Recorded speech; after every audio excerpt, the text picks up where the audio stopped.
charges for all of the 12 arrested? Yes, the PIO team, Sonny Jackson, will have those mugshots and information available immediately following this press conference. I'll follow up on that. Were less lethal munitions used? Lori, could you hold on 1 second? Rachel here is asking a question, and then we'll switch back to you, Lori. I know you said these people are coming in from other places. Do we have an idea of where they're from? Is that information that we'll be able to get today as well? We have approximately 7 of these individuals are Denver residents. 2 indicate that they are residents of Boulder or Boulder County, and the rest unknown addresses or home cities. Lori? Thanks, guys. Was curious, were less lethal munitions used last night by the Denver Police Department? Yes, Lori, in accordance with our policy, in accordance with the judge's order, officers utilized less lethal munitions in order to maintain safety and prevent damage and destruction.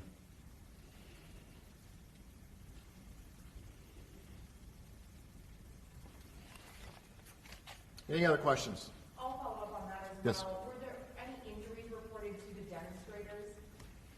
We have no reports of injuries right now that I'm aware of. We'll certainly follow up with that. I do want to remind folks that one of our officers sustained injury, concussion, and third-degree burns. Again, this is an officer fulfilling their duty to help keep this city safe.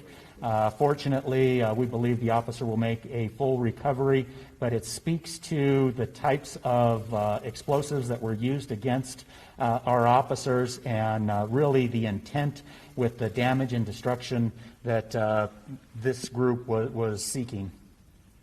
Thanks, Rachel. When you see group like this coming in, is there a way to step in earlier to prevent more destruction from taking place or damage from that traffic?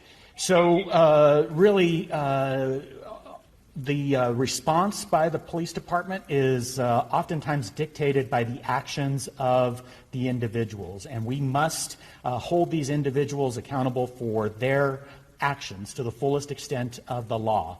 The individuals that came down, we worked hard with our partners in order to identify specific acts of violence, specific acts of damage and destruction, and then moved in safely to arrest those individuals and hold them accountable for those particular actions. There's something important that I want to share, which is while we understand that our police officers answer a higher calling to protect our city, it's also important to note that the police officers that serve us every day, who are on the front line of these riots and these anarchy protests and everything that's been happening, our brothers, sisters, mothers, fathers, aunts, uncles, nephews, nieces, they are people. They are our community. And when we have people in our community threatening the lives of these officers, it's personal because they are our neighbors. And so I ask you to think about that as you come to the streets to do what you're going to do. Realize that you're hurting your neighbors. You're hurting the people that someone loves, and that they are individuals just like you and I. And that we have to come together to find a better solution other than to cause destruction in our own community that we love so much. A couple more questions. Has there been communication with any of the private businesses in this area just about how they should potentially prepare for something like this, or what resources are available to them? What has that communication been like? I'm not familiar, obviously, with that type of communication. I mean, we get intel, we get a sense that something may happen. Oftentimes, we don't have a lot of time. Our officers are focused on getting ready to try to protect citizens who are not part of the protest or the riots, and to make sure that there's a safe passage for everyone. But, the reality is if we had the opportunity to inform and to proactively give information, we will. We'll try to give our our PIOs the opportunity to alert the public that, and you all are helpful, have always been helpful in saying there's a demonstration plan for downtown tonight to prepare for it. But the goal and the hope is that, what we saw last night is not typical.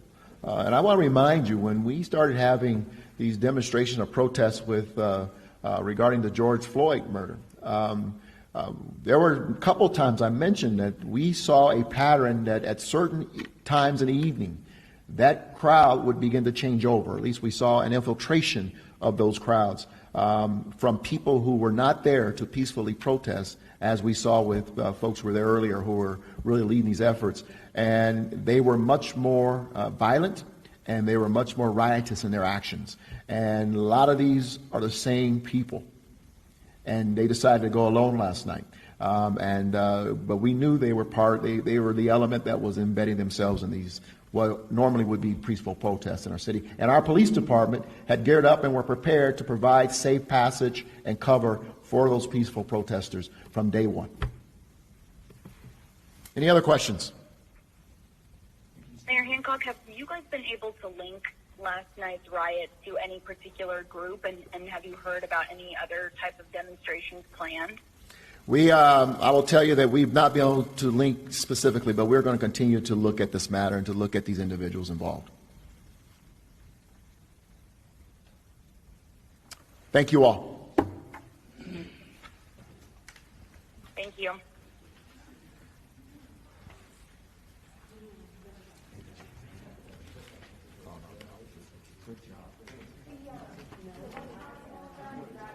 What's that?